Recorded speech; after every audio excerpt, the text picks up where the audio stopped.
찬양 감사합니다. 예, 사무엘 하에 보면은 아비가일에 대해서 나오는데요. 다윗이 말하기를 내가 이 자의 소멸을 광야에서 지켜 모든 것을 하나도 손실이 없게 한 것이 진실로 허사다라고 말하면서 이제 칼을 차고 출정을 하는 모습이 보입니다. 이것이 아비가일과 나발과 다윗에 대한 이야기가 바로 사무엘상 25장에 기록되어 있습니다. 흥정은 붙이고 싸움 뭐라고요? 말리라고요. 근데 이 세상에서 가장 재밌는 구경이 뭐예요? 싸움 구경이에요. 싸움 구경. 그리고 강 건너 불구경이. 근데 요즘 강 건너 불구경이 아닌 때가 됐어요. 그렇죠?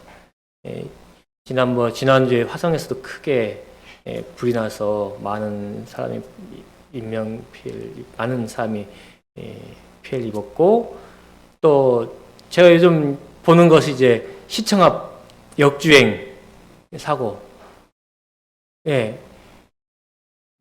몇 명이 돌아가셨어요? 9분이 돌아가셨어요. 9분이. 순식간에.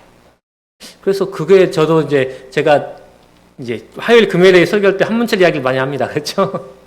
한문철 TV, 한문철 블랙박스, 한분리도 보고, 한문철 블랙박스 보고, 왜냐면 제가 운전을 잘 못해서. 근데 하여튼, 그거 보면은 그게 과연 좀 안 맞아요. 그래서, 이게 좀 잘 해결됐으면 좋겠어요. 정말 그리고 그 9분에 대한 그것도 좀 보상이라든가 뭐 하여튼 그게 잘 되길 좀 바랍니다. 근데 싸움 말리려다가 다른 사람의 싸움이 뭔 싸움이 돼요? 내 싸움이 돼요. 그런 경우가 좀 흔해요. 왜냐하면 두 사람의 중재자로 들어갔다가 뭐예요? 양쪽 다 뭐예요? 친하고 그러면은 이제 한쪽을 어떻게 말리다 보면은 말이 실수 나오고, 에이 네가 좀 참아라 보면서 뭐예요? 제가 좀 원래 그렇지 않냐? 신상 비하 신상 발언을 잠깐 하다가 이 사람이 기분 나빠가지고 괜히 이제 저하고 싸움이 되는 그런 좀 조심해야 되는 이야기입니다. 광야에서 다윗이 사울을 피해서 살다가 사람들이 많이 모입니다. 400명이 됐다가 결국은 600명이 넘어져 600명이에요. 600명이면 그에 딸린 식솔들 합치면 뭐예요? 1000명, 한 집안당 3사람만 돼도 1800명, 2000명, 이렇게 큰, 그 당시 부족 가까이 돼버립니다. 부족 국가 가까이 돼버리는 숫자가 돼버립니다. 그런데 이 다윗이 어떻게 하냐면 그 식구들을 먹이기 위해서 싸움을 하지 않습니다. 약탈 전쟁이라고 하죠. 약탈을 위한 싸움을 하잖아요. 그래서 성경서에서는 블레 사람들처럼 전리품을 얻기 위해 가까운 지역에 있는 마을을 습격해 싸우지 않았다. 최근에 종영한 고려 거란 전쟁 보셨어요? 중간에 산으로 가가지고 중간에 산으로 가서 이야기가 이상해졌는데 그 토대는 같습니다. 거란이 먹을 것이 있어요, 없어요? 없으니까 이제 자기들이 질 농사 다 지내면 겨울에 뭐예요? 전쟁하러 가서 뭐예요? 남의 나라 식량, 그 다음에 여자, 그런 것들 근본없이 규정한 건 다 그냥 약탈해가지고 자기 나라로 가가지고 자기 전쟁한 사람들 나눠 먹는 거예요. 그러니까 이제 거기에서 머리 벗겨진 신하가 뭐라 그래요? 지금 돌아가야 합니다. 라고 하는데 뭐예요? 거란 왕이 돌아가야 안 가요? 안 가요. 왜요? 자존심 때문에.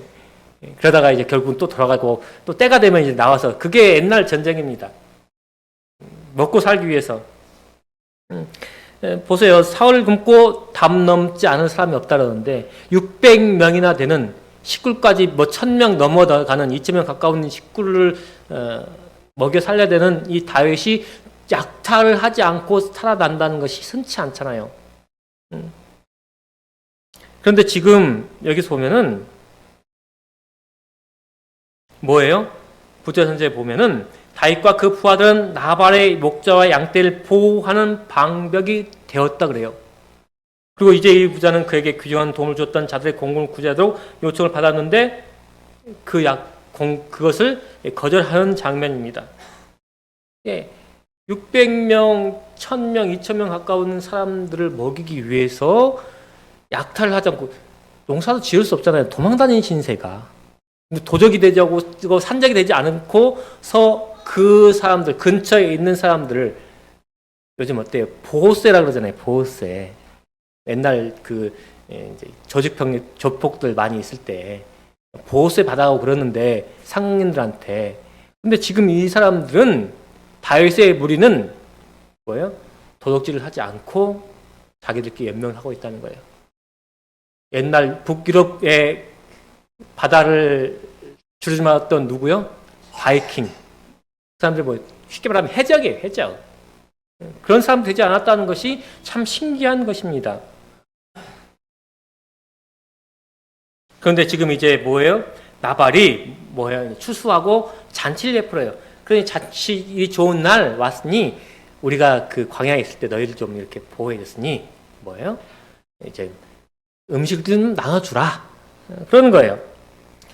우리가 그들을 상치 아니하였고 그들이 갈말에 있는 동안에 그들의 것을 하나도 잃지 아니하였나니 내 소년들에게 물으면 그들이 내게 고하리라. 그런즉 내 소년들로 내게 은혜를 얻게 하라. 우리가 좋은 날에 왔은즉 좀 먹을 걸 나눠주라. 뭐예요? 잔칫날은 어떤 날이에요? 지나가던 거지도, 지나가는 손님도 그냥 들어오면은 한 상 차려서 주는 그게 인심이잖아요. 하나님께서는 7년간 6년간 너희들이 곡식을 짓고 그 다음에 1년 동안은 짓지 말아라. 뭐예요? 거기에서 난 것을 가난한 사람들이 주워 먹게 하고 또 뭐예요? 낫을 베다가 뒤에 돌아봐서 가지고 떨어진 낫가리를 이삭을 주어라? 주지 말아라. 그런데 지금 그렇게 보호를 해줬던 다윗의 무리가 와가지고 호의를 요청하는데 뭐예요? 나발이? 주인에게서 떠나간 자들이 있다. 뭐예요? 고기를 가져 어디로 써인지 알지도 못하는 자들에게 주겠느냐? 다윗이 어떤 사람인지 알까요? 모를까요? 나발이? 알죠? 사울의 군대 장관이었던 사람이 지금 도망 다니고 이 처지가 얼마나 걸궁한지를 알 텐데 지금 뭐예요? 어디로 써인지 알지도 못하는 자들이라고 뭐래요? 다윗을 아주 폄하하고 무시를 하는 거예요. 그러니 뭐예요? 다윗이 뭘 합니까? 자, 각기 칼을 차라. 야, 200명 여기 남고 여기 지키고 400명 날 따르라 하고 달려가는 것입니다. 누구를 향해서? 나발을 향해서요. 무엇하기 위해서? 그를 죽이고 그 있는 재물을 다 뺏기 위해서. 내가 그에게 속한 한 남자라도 아침까지 남겨두면 누구에게 맹세를 해요 지금? 하나님께서 벌을 내리시기 원한다. 하나님을 두고 맹세하는 거예요. 어때요? 이런 일로 하나님을 두고 하나님께 맹세하면 돼요, 안 돼요? 안 돼요. 헛 맹세가 되는 거예요. 헛 맹세. 나발이 어떤 사람인지를 성경은 이렇게 말합니다. 양이 3천이고 염소가 1천이면 부자입니까? 부자가 아닙니까? 부자죠. 근데 그 성품이 완고하고 행사가 악하고 갈멜족속이다. 그런데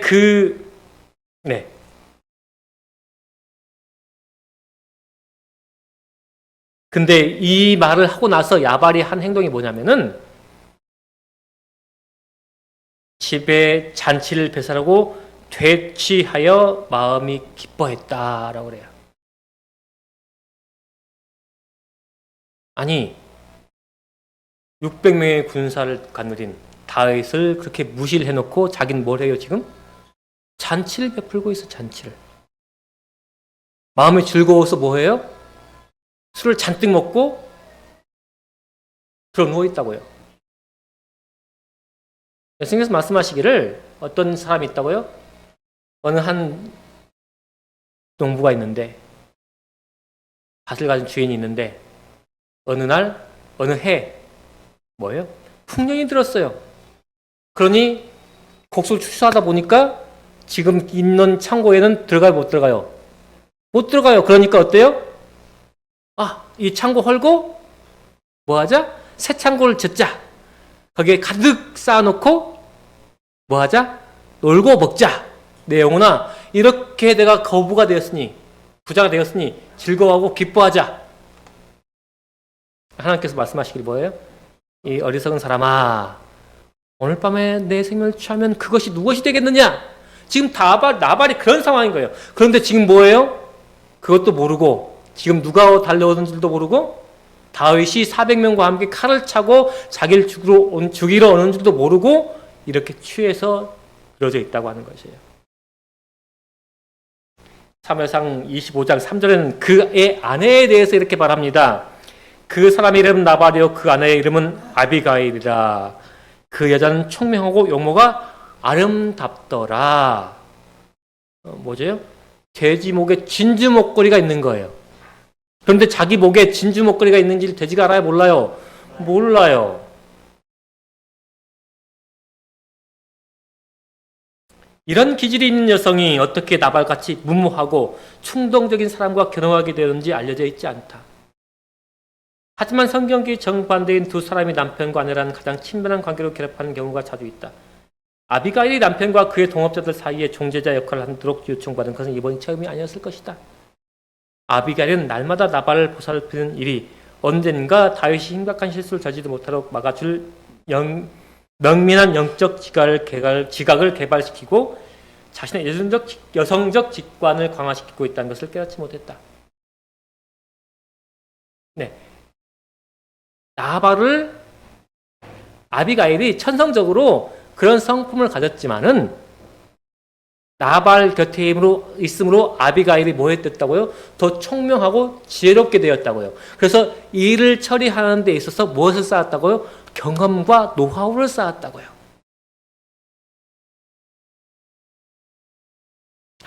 그래서 하나님께서는 사람과 사람을 곁에 두는 일에 있어서 실수가 있으세요? 없으세요? 없어요. 그래서 어느 한 사람, 나발이 정말 그 아비가일을 통해서 복을 받을 만한 정말 사람이었다고 하면 정말 나발이 변화됐을 거예요. 그런데 어때요? 아비가일과 같이 있음으로 인해서 나발이 변화됐어요? 변화되지 못했어요? 변화되지 못했어요. 하지만 아비가일은 더 지혜로워졌고 더 총명스러워졌어요. 그래서 어느 사건에 이 나발과 다윗 사건에 무엇이 됐다고요? 중재자가 될 수 있었다고요. 그래서 다윗이 칼을 차고 오는 그 순간에 한 소년이 아비가일에게 다윗이 나발을 죽이려고 출정했습니다 라는 말을 듣고 뭐예요?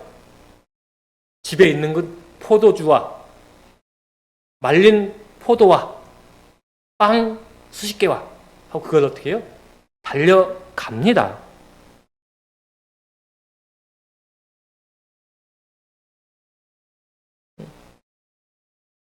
그래서 뭐예요? 다윗에게 이렇게 말합니다. 다윗이요, 당신은 하나님의 사람인데 이 어리석은 자를 죽이려고 칼을 뺐으니까 이 싸움은 여호와의 싸움이지 당신의 싸움이 아닙니다. 만일 내가 듣기에 당신은 하나님께서 당신을 왕으로 정했는데 나중에 왕이 되어서 흠집이 있는 일, 요즘 어때요? 또 지금 방송통신위원장 바꿨고 또 정부 또 장관 하나 바꿨죠. 뭐 해야 돼요? 청문회 해야죠. 청문회. 당신이 왕이 됐는데 왕이 될 자격으로서 흠집이 생긴다면 어떻겠습니까? 청문회에서 낙망하지 않겠습니까? 그러니 이것은 그냥 하나님께 맡기시고 들어가십시오. 제가 이렇게 소소하지만 이렇게 음식 조금 준비해 왔습니다. 청문회 때 낭만하는 사람 많아요, 적어요? 많아요. 교육부 장관에 내정됐는데 교육부 장관이 이제 부총리급이 됐죠. 청문회 때 어떤 일로 낭만을 많이 해요?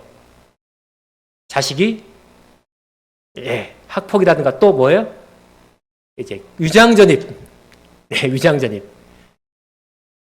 왜냐면 학교 좋은 데 보내려면 내가 여기 살고 있는데 전입신고만 해놓고 그걸로 보내야 되지. 학군 좋은 데로. 바로 옆에 있는데 못 가니까. 저희 목회자들은 위장전입 많이 합니다. 어디로 보내려고. 한국삼육 보내려고. 한국삼육 가려면 서울에 주소가 있어야 돼요. 네, 그래서 목사들은 위장전입 많이 합니다. 별내에 살아도 위장전입 해야 됩니다. 네, 별내에 있는데 태양초등학교 뭐 한삼 가려면 주소를 서울로 넣어야 돼요. 어쩔 수 없이. 바로 옆인데 안 돼요. 갈매 그 옆에 그 후문에 살아도 안 돼요. 네, 그래서 위장전입합니다. 그런 것이 낙마의 요인이 돼요. 지금 또 뭐가 있어요? 대통령 뭐요? 탄핵 몇만 넘었어요 지금? 네, 100만이 넘었어요. 100만이. 제가 지난주 여기 부천 서부 목사님 들었어요. 모르다가 탄핵 이야기가 벌써 100만 가까이 됐다는 이야기를 듣고 더 보니까 인터넷 보니까 100만이 넘었더라고요. 국회예요, 국회. 그러니까 국회에서 그 청원 그것을 이제 국회의원들이 이제 표결을 해야 돼요. 참 이게 뭐 그렇습니다. 그러므로 이 왕이 됨으로 이 아비갈의 말이 왕이 된 후에 당신이 뭐예요? 그 불미스러운 일로 탄핵을 받을까 염려됩니다. 그러니 누구에게 맡기고? 하나님께 맡기고. 은혜가 깃들고 친절과 평화로 가득 찬 그의 말은 한데 가마를 끼쳤다. 다윗은 좋은 감정으로 돌아왔고 그는 그의 적합한 의도의 결과가 어떠했을 것인가를 생각하고 어땠다고요?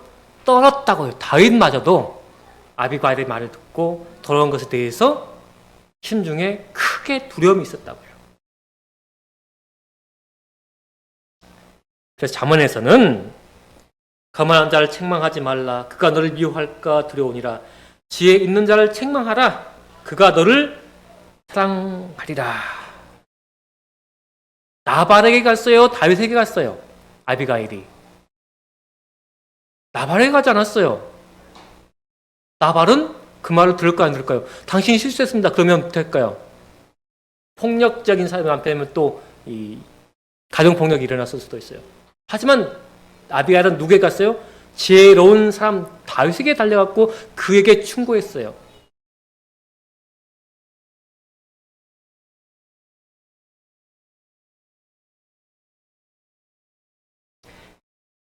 성화된 그리스도인의 생애는 항상 빛과 위로와 평화를 주고 있다. 이것은 순결, 기지, 단순, 유용성으로 분명히 식별된다. 이것은 가마를 신성하게 하는 무화적 사랑에 지배된다. 이것은 그리스도로 충만하고 이것을 가진 자는 가는 곳마다 빛의 자취를 남긴다. 아비갈은 현명한 책망자요 공고자였다. 진정한 중재자였다고 하는 것이지요. 우리의 삶이 어떠한 상황에서든지 이렇게 아비가일, 우리가 오늘 나발, 아비가일, 다윗을 살펴보았는데 솔직히 이 사건에 있어서 나발과 다윗은 어떤 사람이었어요? 같은 사람이었어요. 충동적이고 비이성적이고 하나님을 떠난 일을 하는 사람이었습니다. 아비가일은 두 사람을 중재해서 한 사람은 하나님의 일을 할 수 있도록 만들었고, 나발은 어때요? 그 말을 듣자마자 몸이 굳어서 어떻게 해요? 며칠 만에 죽어버렸어요. 그리고 다윗이 아비갈에게 가가지고 어때요? 너 날 따라올래? 하니까 아비갈이 어때요? 당장 짐 싸가지고 다윗에게 시집 가버립니다. 예, 우리의 삶이 아비가일의 지혜로움을 닮아가는 그런 삶 되시길 간절히 바라며 오늘 말씀 마치겠습니다.